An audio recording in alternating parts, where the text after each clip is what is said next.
هاي، بعرف انكم اشتقتوا لي مثل ما انا اشتقت لحالي.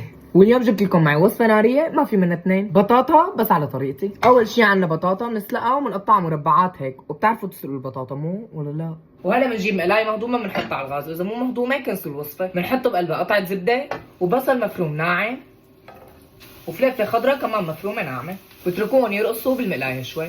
وهلا اللمسه السحريه معلقه دبس بندوره، خليها ترقص كمان معه. ملح وفلفل اسود وبابريكا، وهيك بنكون عملنا اللي علينا. وهلا جيبوا لي البطاطا ونزلوها على المقلايه، خليها تصير صحاب مع المكونات. ومشان تصير النكهه بمستوى ثاني حطوا معلقه دبس فلفل.